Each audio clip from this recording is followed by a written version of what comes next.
Mondial à nous. Demain, premier match de la Coupe du Monde au stade Allianz à Nice. Pays de Galles contre Portugal. Ouais. Alors c'est pas un hasard que la Côte d'Azur accueille pas que le foot mais aussi le rugby. On a une légitimité. Et oui, c'est vrai, parce que, et on va voir ça d'ailleurs avec Tom Aubry qui est avec nous. Bonjour Tom. Bonjour à tous. Notre monsieur patrimoine de la Côte d'Azur. On est légitime en fait à accueillir la Coupe du Monde parce que l'inventeur du rugby moderne est enterré à Menton. Exactement. Voilà, c'est ça.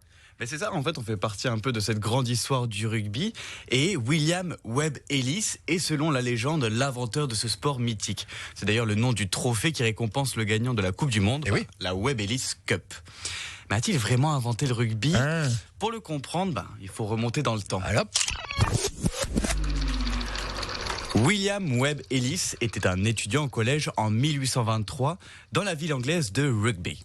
À l'âge de 16 ans, William et ses camarades avaient l'habitude de jouer au football et lors d'une partie, il prend le ballon à la main et il continue de courir.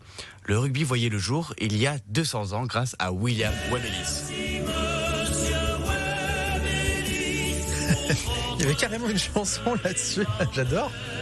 Écoutez un peu. C'est un peu grâce à vous que naquit ce jour-là, ce jeu si populaire. Eh ouais.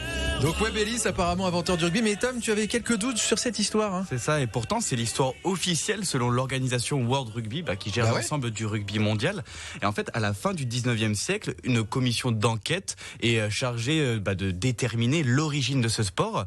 Alors l'équipe cherche, et durant leur enquête, un homme leur raconte l'histoire de Webb Ellis qui prend le ballon à la main, tout ça. Et de manière assez étonnante, ils ont conclu que le jeune homme de 16 ans est l'inventeur du rugby. Alors déjà, je trouve que c'est un peu léger comme source, mais aussi à chaque fois que l'on présente Webb Ellis, la légende met en avant une phrase, je cite, « La prouesse de ce joueur qui a agi au parfait mépris des règles du football ». Et en fait, ce que je pense, cette histoire, elle permet d'opérer une séparation, une distinction entre le rugby et le football. Et la figure de Webb Ellis, elle permet de construire le visage, le symbole de cette émancipation pour créer un autre sport avec d'autres valeurs. C'est donc cette phrase sans cesse rappelée sur les murs de son ancien collège dans la ville de Rugby, mais aussi sur sa tombe à Menton. Mais alors, c'est la question qu'on se pose. Pourquoi, du coup, Webb Ellis est enterré à Menton ? Bien, après, le supposé inventeur du rugby devient prêtre en 1855. Plus rien à voir. Ah oui. Alors, comme beaucoup de Britanniques, il vient sur la Riviera française. Webb Ellis vit et meurt dans l'anonymat à Menton en 1872. Et c'est dans les années 50 que sa tombe est découverte par un journaliste sportif, inscrivant Menton et la Côte d'Azur dans la mythologie du rugby, car aujourd'hui, ce lieu, c'est un véritable lieu de pèlerinage pour tous les fans de ce sport.